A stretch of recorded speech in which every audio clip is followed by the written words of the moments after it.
Sindaco, la domenica si vaccina qui a Realmonte, ecco, ci sono problemi?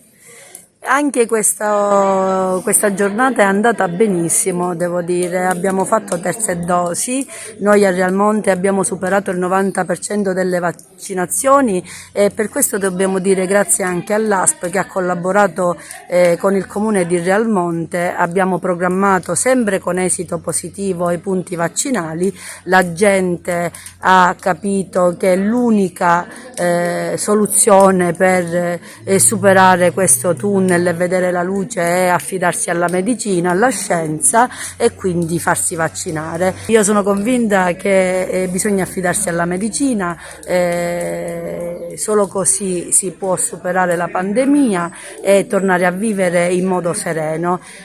Purtroppo devo dire che abbiamo recentemente avuto dei casi a scuola, all'Istituto Comprensivo Garibaldi di Realmonte, di ragazzi risultati positivi, ma ho avuto un'interlocuzione col dirigente scolastico, è tutto sotto controllo e chiaramente la classe che frequentano i ragazzi positivi al Covid è stata messa in isolamento, le famiglie stanno adottando tutte le precauzioni possibili e faranno DAD almeno fino al molecolare.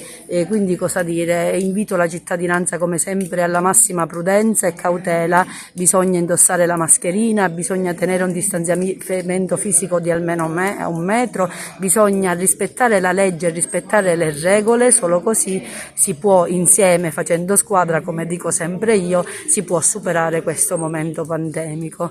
Siamo con il dottor Peppe Sinaguglia che sta curando un po' le vaccinazioni, un quadro della giornata di oggi, nonostante sia domenica, voi siete all'opera? Sempre all'opera. Noi siamo sempre all'opera perché abbiamo scoperto che andare direttamente, se momento non va la montagna, se la montagna non va al momento, la montagna deve andare dal momento, per cui andare nelle periferie conviene. Oggi abbiamo fatto attorno a 100 terze dosi, abbiamo fatto tantissime terze dosi, ma abbiamo fatto anche delle prime dosi, per cui di fatto è stata molto proficua la venuta qua a Realmonte, che poi sarà la terza o la quarta volta che veniamo qua a Realmonte. Quindi che consiglio dare in ultima analisi anche a chi ci sta ascoltando e vedendo? Di vaccinarsi, di vaccinarsi, non ci sono alternative. Questa variante Omicron com'è? No, ma ancora, certo, però che, allora, le certezze si hanno soltanto in televisione, chi fa scienza non ha certezze, ha sempre dubbi. Bene. E lo scienziato serio è quello che ha sempre dubbi e non ha certezze. Per cui è inutile parlare di cose, se non ci sono certezze, non ci sono gli studi, tutto quello che si dice è un discorso da bar o da televisione. Enzo Cottone del comune di Realmonte oggi sta assistendo alla vaccinazione, si parla già della terza dose, ecco qual è la situazione attuale? Allora, la situazione è abbastanza fluida, abbiamo avuto solo un piccolo contrattempo stamattina, però diciamo risolta in tempi brevi, grazie anche alla professionalità del personale dell'ASP che è intervenuto.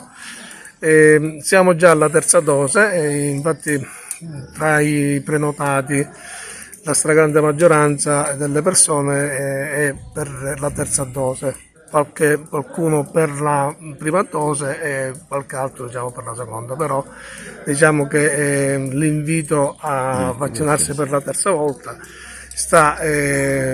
risulta diciamo essere stato recepito dalle persone. Siamo ovviamente contenti di questa situazione e quindi speriamo al più presto di raggiungere anche grossi numeri percentuali per quanto riguarda le terze dosi a Realmonte.